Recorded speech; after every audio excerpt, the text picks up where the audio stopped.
You're listening to the Small and Supercharged podcast with Ria Freeman, episode 162.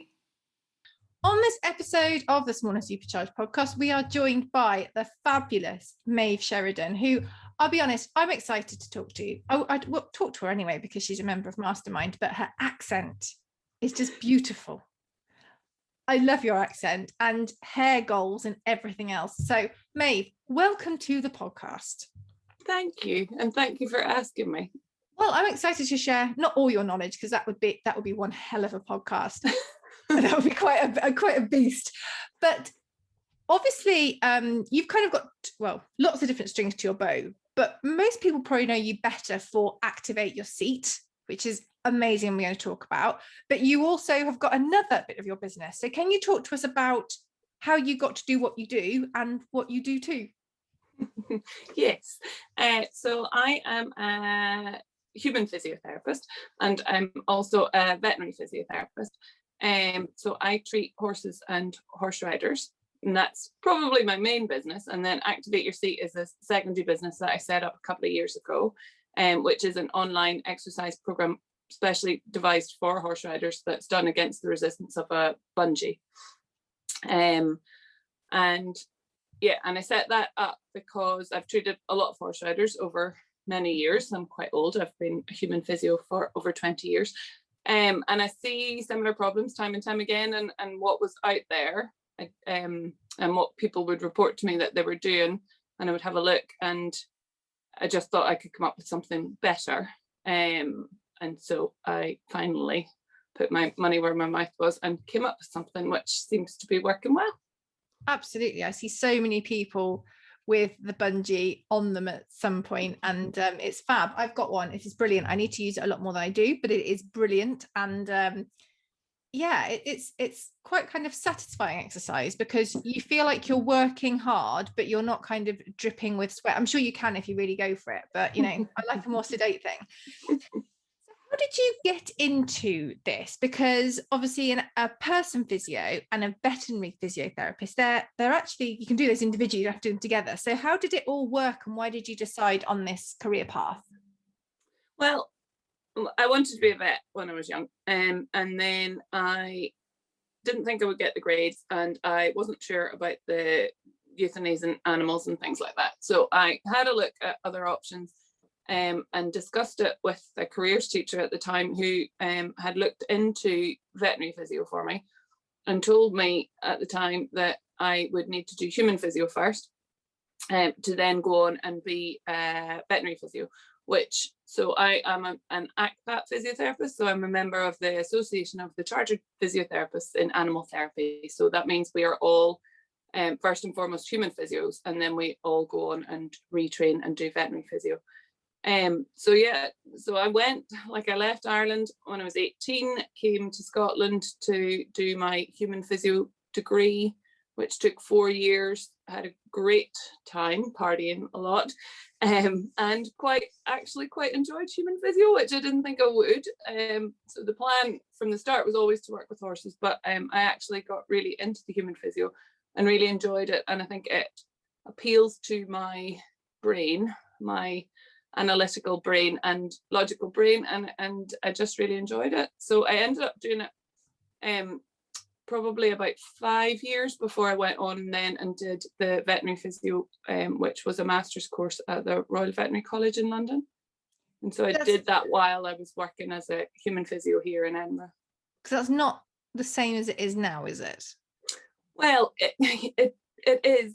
So to be an ACPAT physiotherapist, you still need to do human physio first. There are other courses now available that you can do to do veterinary physio. But if you want to be an ACPAT registered physio, you need to do human physio first. Okay, that is good to know.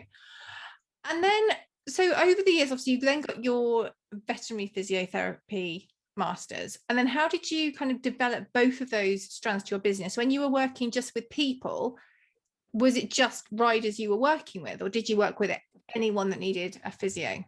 Anyone that needed a physio. So when I left, I did my degree in Aberdeen, and then I moved to Edinburgh and I got a job in the NHS. So I did my kind of junior rotations that you would do as a human physio, and I did them in the hospital. And then maybe probably after 9-10 months, I decided that hospital life wasn't for me, and I got a job in community physiotherapist. So like outpatient physio, so GP referrals and direct referrals.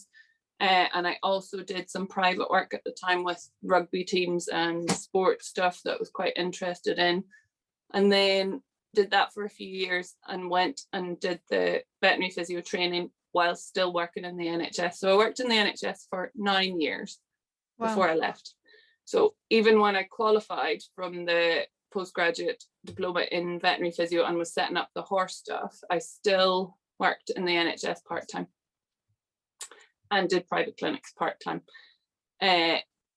Wow. I like working. I work a lot.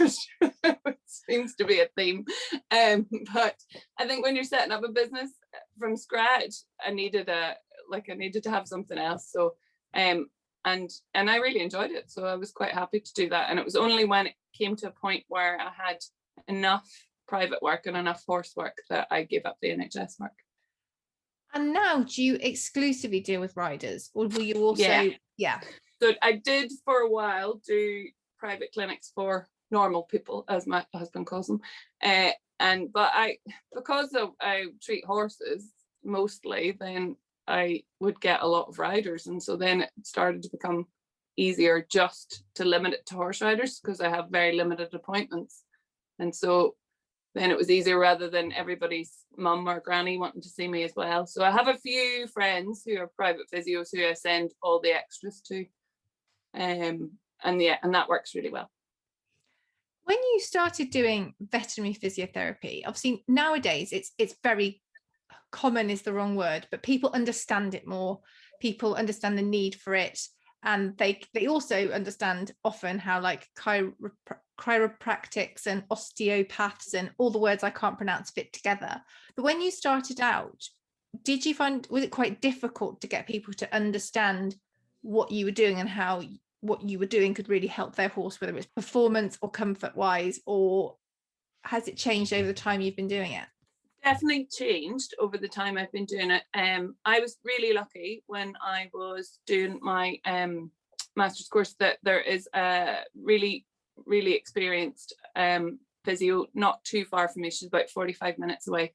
And I did a lot of my practical training with her. And because she was one of the few in the area and had too much work, then when I qualified, she actually sent me a lot of work, which was very generous of her. And so it was not easy to start because obviously you still have to build it up, but it gave me a little road in, which was useful. But what I find the biggest difference is, yes, it's very popular now and people are much more aware of it, but the vets that I work with are much more open to it now, and that's taken a long time. So when I started, I live really close to one of the big veterinary hospitals, who were a bit unsure of physio and unsure what we offered, because there's a lot of, and there still are a lot of other people offering services for horses. So backmen and, you know, the sledgehammer guy and you know, the crystal lady, and so I think I was being boxed in with all of that when I first started.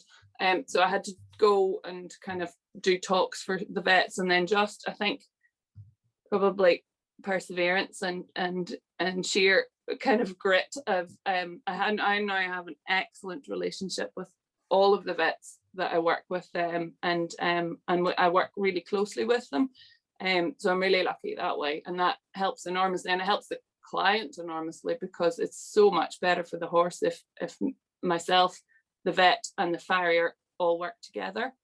Particularly I do a lot of performance horses, so a lot of eventers particularly, so maybe on some of my big event yards I might sometimes be there the same day as the vet and the farrier, and we might all look at them together, or I'll phone them as I leave, or they'll phone me as they leave, and that works really. That's the key. I think that works brilliantly. And I also go in now to the hospital that's near me, so that it's the Edinburgh University, so the Dick Vet, and I often go in and work with them as well, so it's quite nice. Really cool. I bet as well, working with a vet like that, you get to see not more unusual cases, but kind of extremes that perhaps you wouldn't see in normal life. Would that be fair? Yeah, sometimes, yeah, for that, and interesting, and you also see their perspective. And often when I go into the dick vet, the farrier, they have a specialist farrier that comes in, so we have a chat, and so and then have a look at the horse. So it works really well. Definitely. Because when you work with, or when you have a physio out to your horse, you do need to get the vet's permission, don't you? Yeah. So there is a legal act, I think it's 1966 Veterinary Surgeons Act, that any animal, if any person going to see any animal must have veterinary consent. So because I work with my vets really closely, then I can text them or email and get consent that way. So it works really nicely. That's really good. And they know that because I always see the horse move, and if we trot it up and I think it's lame or there's something going on, then I will always refer back. So, but it is a really good example of that kind of grit, determination, persistence, and not being afraid to also help educate in the nicest possible way. I know that vets are incredibly educated people, so if you're a vet listening to this, I'm not being negative, but at all. But there are so many different aspects to obviously what you do versus what the vets do. But as you say, that we're working together, and I'm sure you've learned huge amounts from the vets as they've come to understand more about how you can help what they're trying to fix. Yeah, absolutely. And it really, yeah. So to start with, when I first qualified, there were a lot of older vets that maybe weren't really wanting to change their practice or look. Now as the younger ones, well, at my age, so not that young, come up, then they're much more interested in what I have to offer, and there's more evidence base for what we do these days as well. And I think they realize our qualifications and realize how much education we have behind us and what we can offer as well, which is important. Definitely. So moving through to human physio, as you say, you now work with riders. Yeah. Is there a theme with these broken riders? Because I don't know many people that ride horses that don't have issues with backs, often hips, often knees. I would say you're spot on the money there. So yeah, it's interesting. Once I did a talk years ago, actually, for the dick vet, a client evening, and it was myself and one of the orthopedic surgeons, and one of the questions we got asked was, what do we do when the owner trots the horse up and the owner's really lame and the horse is fine? And the vet was like, well, I don't even look. And I'm like, well, I have to block one eye because it distracts me completely.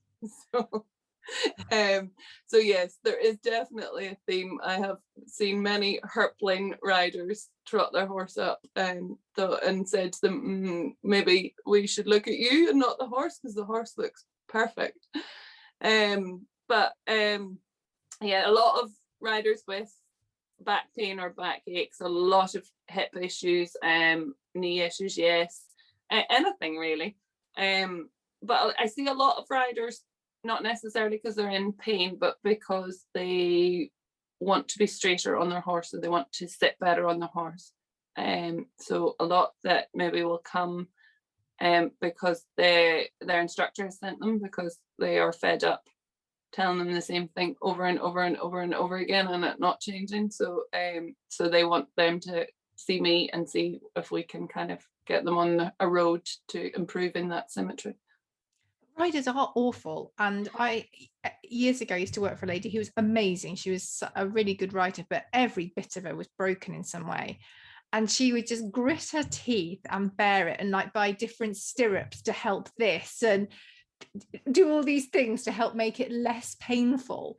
And what I've learned through people like you is that not in all cases, because obviously everyone's different, but we put our horses maybe just slightly lame, slightly not right, and we're like, right, farrier, physio, vet, what is wrong with this? Where we can be walking bent double with a foot turned out and don't get any help. And then the more we do that, the worse it gets, doesn't it? Yeah. I quite often, they'll trot the horse up and I'll be like, well, the horse is totally sound, but you are 8/10 lame. But yeah, it is common with riders. We tend to just want to get on with it. But I think now more and more, there's more and more evidence and more research into why rider asymmetry affects how the horse moves.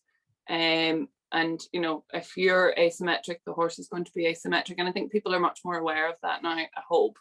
And so they look more into ways of improving their own symmetry, which is key. Now, one thing you have, I can't, as I say this now, I should have done the research and got the number, but in addition to doing, you know, Maeve's social media, if you don't follow Maeve already, do, and there will be the details at the end of the podcast where you can. But there's a huge amount of information that goes out through Maeve's social media to help people understand a bit more about different aches, pains, the way they sit. But you also work with Dr. Di, aka all the King's Horses, on the rider clinics as well, don't you? And you get the two different aspects from that, a bit like you do with the vets, actually. So how does that work, and what kind of things do you sort of see there? Well, that's been fab, actually. So Di obviously set up her All the King's Horses page, and then started to do the rider clinics and asked me if I would come on. And so I have had a regular slot, so I must have done all right, been asked back. And we have done 3 or 4, I can't even remember. I was thinking around the 3 or 4 mark, because I know I've seen them and they're brilliant, but you know, you just have this complete blank on the number when you need it. Yeah, I 3 or 4. And so, yeah, so really just to get more information out to people. And so because Di is a trauma surgeon, and she would see people in the acute phases, so basically when they have the fall and smash themselves up. And then because I'm a physio, I would see them further down the line when the rehab starts, and when we're trying to get them you know, in less pain and moving better, and you know, better muscle function. And so it worked really well, actually. It's worked really well. We've had I can't remember what we did the first one on, I think it was just anybody could text in with issues, and then we did one on lower limb, and we definitely did a low back pain one, because we had to. And you know, we spend most of our lives treating low back pain, but it's a massive topic, so we can put it off for a little while. But then we did it, and actually it went really well. I remember that one, that was brilliant. Yeah, it had a lot of views, actually. I think it had over 10,000 views maybe, that watched the whole thing through, and a lot of feedback, and it was really good. But it's more just to try and hopefully educate people, and because there's so many myths around pain. Firstly, I could probably do 4 podcasts on pain alone, but there are huge myths on that. There's huge myths on low back pain, huge myths surrounding diagnosing low back pain, that kind of thing. So hopefully some of that came across. But yeah. And they're great. And if anyone hasn't looked at those, go and look. Di does a rider clinic every month, and you're on every few months, aren't you? Yeah, I think every 3 months usually. But they're great, because a bit like what Di does with the rest of the rider clinic is it's educating people so they can understand what's going on and then take an action. Because again, from what I've learned from hanging out with Maeve, is that we get used to these pains and these problems and these way we move, and actually often you can do something about it, can't you? Yes, and hopefully what the information that I put out is really to hopefully help riders understand more about that, and also then take responsibility for that, because we're great at taking responsibility for how our horse is moving and how our horse is looking, and how good a bed our horse has, and how well we feed them, and different things like that. But we are really bad at taking responsibility for ourselves and making sure we get 7 hours or more sleep a night, making sure that we eat a healthy diet, making sure that we do 150 minutes a week of exercise that increases our heart rate slightly, that kind of thing. So it's just trying to get riders to understand that they're half the partnership, and their health and well-being is just as important as their horses. Definitely. Now, obviously you work quite locally with what you do in terms of treating people, treating horses, but your Activate Your Seat program means that you literally post these amazing bungees and send these video links all over the world. So how did it come about from you being a hands-on physio, dealing with people? And I mean, I imagine knowing you and how hard you work, there'd have been a point where you've gone, I want to do more, I want to help more people, but there is not enough hours in the day and I can't teleport yet. So tell us how that journey went. Well, I need to probably go back quite a bit of time then to tell you where the bungee came from, because the bungee isn't mine, I didn't design it. So I have 2 kids, and my oldest child is 9, he'll be 10 in July, and I had a very healthy pregnancy, no problems, but when he tried to come out, we had some issues because he was quite a big baby. He was 9 pounds 10 and he got stuck, and he was back to back, and I had a very long labour, and I was a bit of a mess after it. So I went from being really fit and really quite healthy and riding my horse till I was 7 months pregnant, and then to really struggling quite a lot. So I had a lot of pelvis pain and a lot of weakness and a massive hole in my abdominals, my massive abdominal split from getting them out. And because I had the abdominal split and because I was quite sore, and actually prior to having him, I had done Pilates, and I had started to train to teach Pilates. And then so I was very diligent. I was actually very good physio. I did all my exercises. I did loads of stuff, but nothing was getting better. I have a very good friend who is a physio. She was treating me virtually once or twice a week. I had to bath the baby in the kitchen sink because I couldn't bend over the bath, otherwise my pelvis would just go rigid and I couldn't walk. I was really struggling. Wow. And so for some reason, I don't know why, I must have been flicking through a physio magazine, saw an advert for a course run by a South African physio called Douglas Heel, and he was coming to London, and I think probably because the baby was sleeping and I was a bit bored, I went on to YouTube and I found some videos of what he taught, and I thought, well, that looks kind of a bit bonkers but a bit interesting. And I decided to go on a course when Connor was 4 months old. So I went off to London for 2 days to do this course, still struggling, still quite sore, and met this guy Douglas Heel. And actually, I'll be honest, when I met him and the whole first morning of the course, I thought he was an absolute arse and just really, I don't know, really arrogant. I've told him this since. I didn't really like him. I didn't really like the course. I thought I've spent the guts of £1,000 to get here, to go on this course, to stay in London, and then left my baby, and this is awful. But once we got through the first afternoon, and the way that he assesses and treats people and what he looks at, and I thought, oh, actually, I like this. This is really interesting. And then the next day, he did some assessment and treatment techniques for lateral sling muscles, so the gluteus medius, which I talk a lot about on my page, and basically all around your pelvis. And I got used as the guinea pig for that. And he, he's a big guy. It was quite brutal. I thought I was going to faint at one point, but I was so much better after it. And it was a bit like a light bulb went off. He did a lot about diaphragmatic breathing, did a lot of looking at psoas, and it was a bit of a light bulb moment for me. And it really then tied into everything that I've been going through and everything that I used to struggle a bit with horse riders. So I came home and he sold the bungee. So I bought a bungee off him, and he didn't really give you any exercises to do in the bungee. So he maybe give you one and that was it. And you were like, all right, okay, fair enough. So I came home and just felt so much better, started to use a lot of these techniques on myself. And then when I was back treating riders and assessing them, starting to use them with them, then starting to use the bungee a little bit with them, definitely using the bungee myself at home and just devising different exercises that would help in it.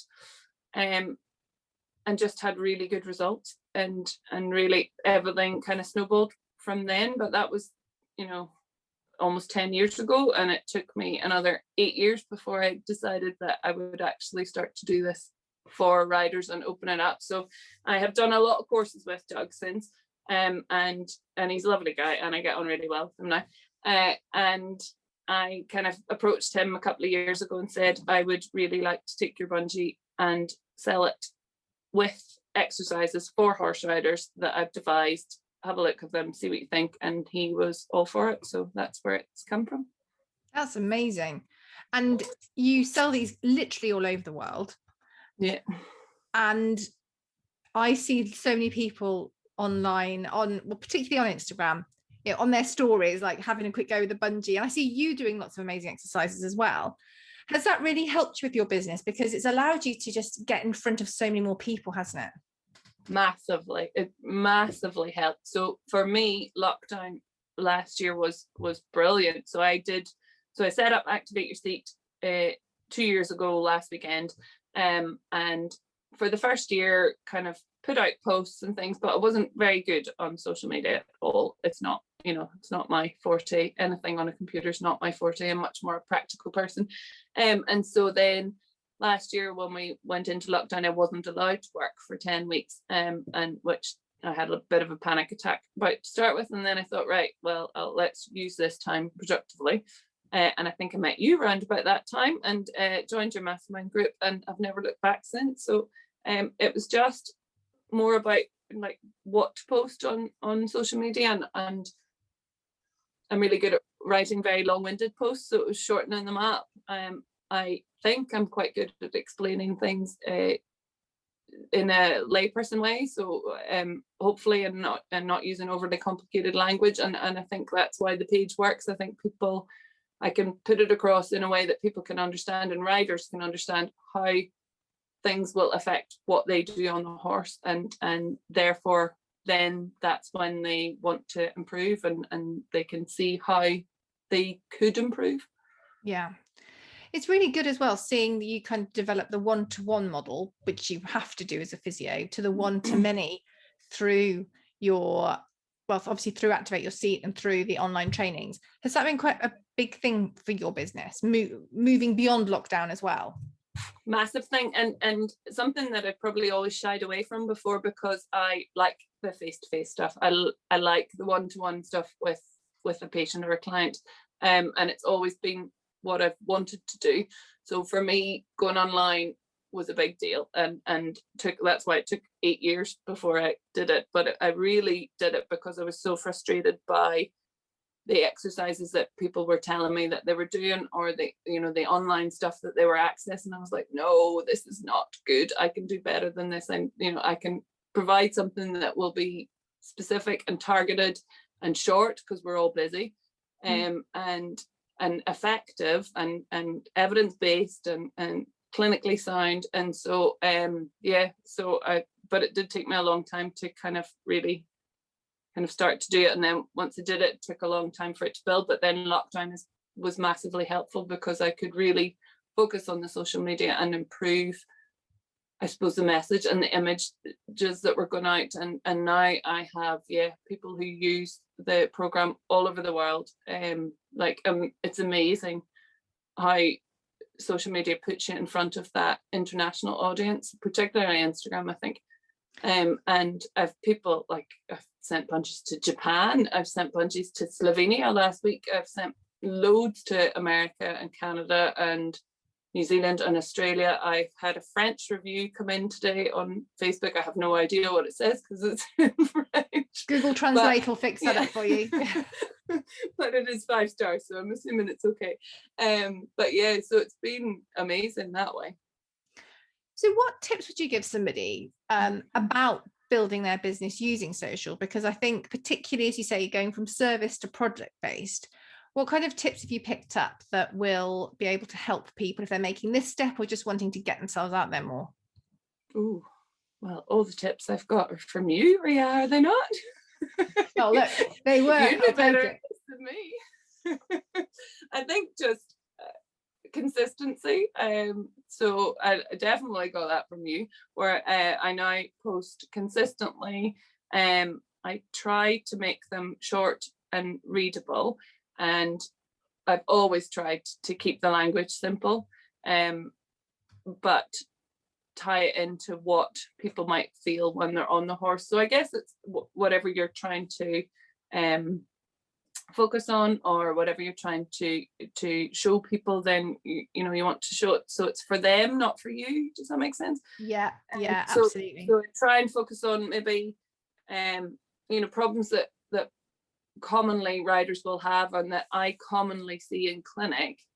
Then, you know, if I'm seeing them a lot in clinic, then loads of riders are going to have these problems. And so then if I can show them, tell them what the problem is that they might have, and then a solution for that, then, but keep it simple, that seems to work. And I seem to get good feedback from that and good engagement from that. Definitely. I think whenever you're using social from a business or from a personal point of view as well, if you can use the language that your customers are using or your fans and followers are using, they can instantly relate to it, which then makes the rest of the job easier, because they go, oh yeah, that's me, or I understand what she's saying. Rather than, as you say, you know, if you were being very, very technical on the muscle groups and the other technical terms, you'd lose people in the first line and go, I don't know what that means. No idea what she's talking about. Yeah. And being a bit different, I guess, because so much online rider exercise programs are Pilates based or core focused, then I guess what I do is a bit different, because I rarely use the term core, because it's a bit of a bugbear of mine. I think it's open to such misinterpretation, and it's yelled at every rider in every lesson, and really then all they do is just like go rigid through their abdominals, and that doesn't help anybody. And so I also like to bust some myths on the page, and I think that appeals to people, because there must be thousands or hundreds of thousands of riders who are being yelled at, like, you know, use your core, and they're like, I'm trying, it's not working. So I think hopefully busting the myths, showing them what I think works better, and them using the bungee and using the program and getting good results and getting good reviews on that, then that's all seems to be helping. Definitely. So thinking about your whole kind of business journey, we'll start with lows, because then we go up for a high and then it's all good. If you end on a low, it feels bad. So what have the kind of lows been for you? Oh, I don't know, actually. It's a good question. I should have really prepared that. I probably should have told you I was going to ask it, but I thought this would be more fun. I'm quite a positive person. I don't tend to get stuck in lows very often. I suppose just getting the whole thing started in the first place, maybe. It's hard, isn't it? It's hard. Yeah, maybe not a low, but hard. A lot, and I had it in my head for an awful long time before I actually did something about it. Yeah, maybe that.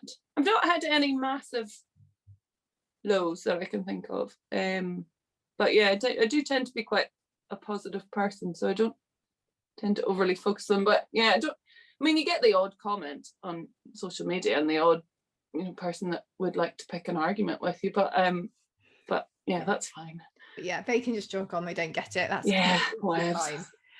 And let's go for highs now. What's kind of been some points that you think of? I'm sure you had lots of highs anyway, but that you kind of think, God, that was really cool, or I really felt like I'd made it, or I was making it, when different things happened. To be honest, the major highs are when people, with the feedback from people. I mean, honestly, I can't tell you, I get messages almost every day, emails, I get reviews, and they're all very positive. And, you know, and a lot of people where they've been like, you know, huge amounts of people actually that have been in a lot of pain that have got really good benefits from the program. And that is phenomenal, because I don't advertise it for that. I don't sell it for that, because every person's pain is individual to them. So that would be very inappropriate of me to do that. But I get huge amounts of reviews on that and feedback on that, and it's lovely. And you know, sometimes I get videos from people like, look at my sit and trot. Wow. Yeah, it's every day nearly I get something, and that is lovely. That's why I do it. That is genuinely why I do it. And it's lovely, and it's lovely to hear that feedback, and it's lovely to see the progression. You know, some people will send me before and after photos and things, and it's just lovely. That's cool. It's really, really making a difference to people's lives, to be honest, because you know, being in pain is horrible. And being stuck in a, you know, a lot of them maybe not necessarily in pain, but being stuck in a position in their riding where they feel that they can't move forward, and that, you know, they're always stuck on this one thing, or the instructor's always on at them for their left hand, or always on at them for tipping forward or whatever, and that changing that for them, that's huge. It's lovely when you get feedback like that. Is there anything we can expect to see from you in the not too distant or the further distant future? Well, hopefully there will be a level 3 at some point this year. Ooh. So that would be the plan. I've had lots of people asking for that, and I've done lots of kind of extra exercises that I've posted, you know, and they go on free on Instagram and Facebook, but hopefully I can kind of bring them all together and make an actual video of level 3 that people can work on. So that would be the one thing. And I don't know, actually, hopefully getting back to more rider clinics, because obviously coronavirus has affected that quite significantly. And we'll see. I don't know. I have ideas, but I like to keep them in my head for 8 years before I do anything. But you don't want to rush. Don't want to rush into these things. I mean, I think maybe we need to shorten the time loop. Maybe. But it's good to think things through a little bit, definitely. And yes, is there anything else you would like to share with us today before I ask you to tell us all the places where we can find you online? Not really. The only thing, I would say that a lot of the things that I see when I treat riders and assess riders, a lot of those positional faults that people complain about in the saddle, so like tipping forward, or like collapsing to one side, or twisting in the saddle, or fixing with one hand, I can relate pretty much all of those back to issues within their seat, and that's what we talk about a lot on the page. And so that's why I developed this program and these exercises done in the bungee, because we target that. So a lot of people say to me, oh, but it's my left hand that's the problem, or it's my, you know, it's because I twist, so I don't think these exercises work for me. But actually all of these issues come back to the same foundational problems. And so if you can improve the foundation of the seat, I think you can improve a huge amount of other issues within the saddle. And I think for riders, really, really, really focus on what we're doing as well as what the horse is doing, because we are 50% of the partnership, and it's hugely important that we think about our own health, our own position, our own symmetry, and you know, and our own pain, and try and improve that as well as the horses. Obviously the horse always will come first, but yeah, if you want to improve and perform better, then really need to focus on you as well as the horse. Amazing. Please, can you tell us all the places where we can find you online, Maeve? Yes, so I am on Facebook and Instagram as Activate Your Seat, and my website is www.activateyourseat.com. Amazing. Thank you so much for joining us today, Maeve. That has been so good. I'm excited to see more people out there online, on Instagram, on their stories with their bungee jumping around. Thank you very much for having me.